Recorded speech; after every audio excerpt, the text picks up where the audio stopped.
qui recadre publiquement de Bordeaux-les-Quinfas suite à ses propos jugés gravement insultants envers la mère défunte de son fils, et donc envers son ex-épouse.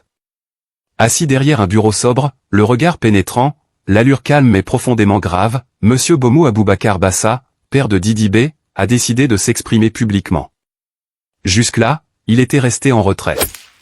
En tant qu'homme de principe, il avait toujours préféré la discrétion, le silence noble, loin des caméras, loin des clashs qui font vibrer les réseaux sociaux. Mais cette fois, c'en était trop. Les propos tenus par de Bordeaux-les-Quinfas l'ont heurté jusqu'à la moelle.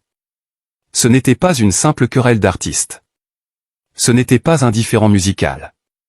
Ce n'était pas même une dispute publique à laquelle on assiste malheureusement trop souvent. Non. Ce que de Bordeaux a dit, ce qu'il a osé proférer publiquement, dans sa colère après avoir été évacué de la scène du concert de Didi B au stade Félix Houphouët-Boigny, a franchi toutes les limites.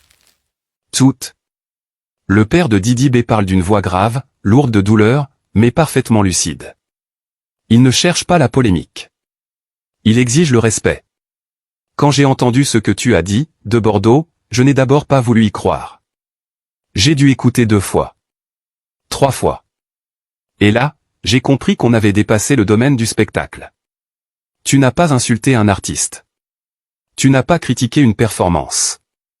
Tu n'as pas donné un avis sur une organisation. Tu t'es attaqué à une mère défunte. Tu as insulté une femme qui n'est plus là pour te répondre. Tu as insulté une femme qui, avant d'être la mère de Didi B, a été mon épouse. Mon ex-épouse. Tu as insulté la femme avec qui j'ai construit une famille. Tu as insulté une partie de moi-même. À cet instant, le silence s'impose. Un silence qui pèse, qui écrase l'air. Puis il reprend. Je ne suis pas un homme de clash.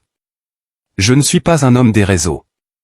Je ne suis pas de votre génération de buzz, de coups de gueule improvisés, d'insultes pour des vues. Moi, je suis de la génération du respect. De la dignité. Des principes. Je suis un père. Un père qui a enterré la mère de son fils dans la douleur, le chagrin et le silence.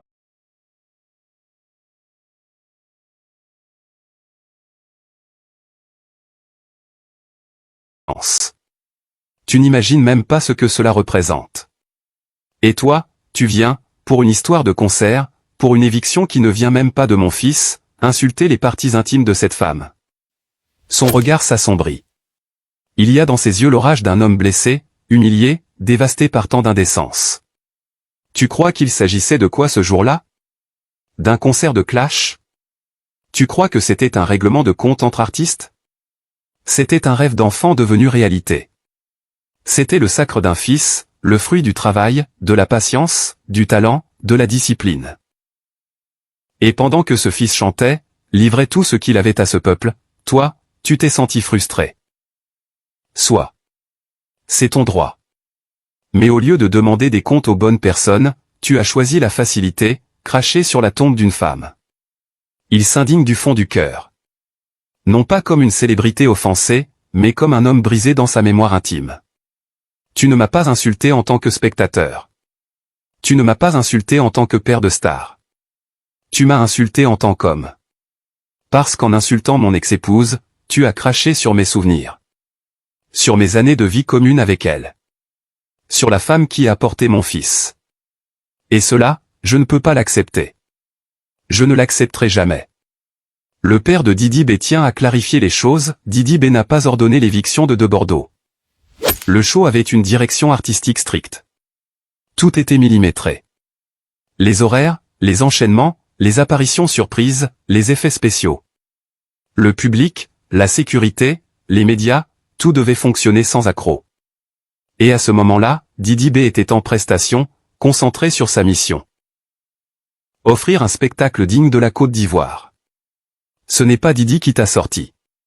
C'est la structure en charge de l'organisation. Tu ne peux pas transformer une décision logistique en querelle personnelle. Tu n'étais pas au centre du concert. Tu n'étais pas le héros du jour. Mais même si tu t'étais senti négligé, rien, je dis bien rien, ne t'autorisait à salir la mémoire d'une femme décédée. Monsieur Bomou n'élève pas la voix. Il ne hurle pas. Mais chacun de ces mots est une gifle froide. Une claque morale. Un rappel